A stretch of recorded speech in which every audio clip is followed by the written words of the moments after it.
నారాయణపేట మొత్తాలు ఎత్తిపోతల పథకంగా భాగంగా మన ఊరికి ఈరోజు తిమ్మారెడ్డిపల్లి గ్రామానికి వచ్చేసినటువంటి అధికారులు మనకు నామమాత్రంగా మాత్రమే ఏమి చెప్పకుండా చేయకుండా ఓన్లీ పేర్లు సర్వే నంబర్లో ఎవరు గుంపు పోయింది కూడా కన్ఫర్మ్ చెప్పలేదు, ఎవరికి ఏంది అనేది చెప్పలేదు.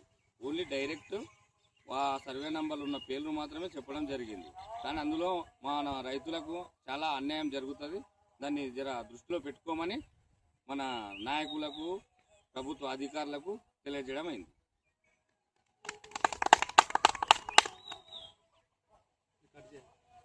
జై తెలంగాణ, కేసీఆర్ గారి నాయకత్వం, నరేందర్ అన్న గారి నాయకత్వం.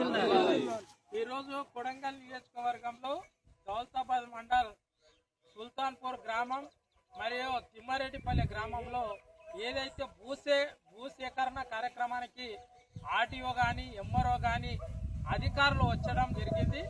మేము స్థానికంగా మరి సొంత గ్రామమైనటువంటి సుల్తాన్పూర్ గ్రామంలో మరి మా యొక్క రైతులు ఒక 100 ఎకరాలు నష్టపోతున్నారు అనే ఉద్దేశంతో 20 లక్షలు ఇస్తున్నారు అని తెలపడం జరిగింది.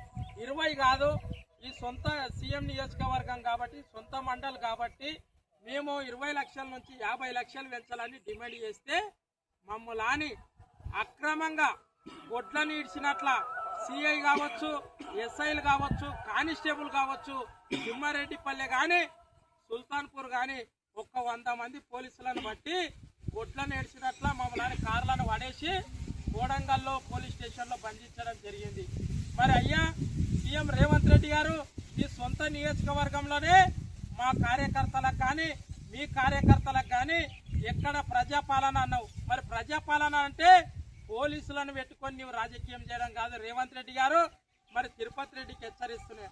ఆ తిరుపతి రెడ్డి గారు నీవు చంపితే చంపు, కానీ మా కార్యకర్తలని ఓడిపోయిన అనే ఉద్దేశంతో, అధికారం ఉన్నదని మందబలంతో హోమ్ మినిస్టర్ మీ వద్ద ఉంది అని మా పట్నం నరేందర్ రెడ్డి గారిని కావచ్చు, మా యొక్క కార్యకర్తలు కావచ్చు, సుల్తాన్పూర్ మా అన్న కృష్ణన్న కావచ్చు, మా హనుమంతన్న కావచ్చు, మా కృష్ణయ్య కావచ్చు, మాన్కెపన్న, దస్తపన్న, అనంతయ్యని మమ్మల్ని ఎందుకు అరెస్ట్ చేస్తావు?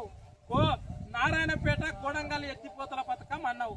నువ్వు ఏదైతే కెనాలు తెస్తున్నావో కెనాలకున్న రైతులు నీలాక భూ కబ్జాలు కానీ పెద్ద కమిషన్ల దంద కానీ కారు, వాళ్ళు 1/2 ఎకరా ఉన్నటోళ్ళు వాళ్ళ దగ్గర కూర్చొని నీవు 20 లక్షలు కాదు ఒక 30 లక్షలు ఇస్తావో 50 లక్షలు ఇస్తావో ప్రేమగా మాట్లాడి తీసుకో.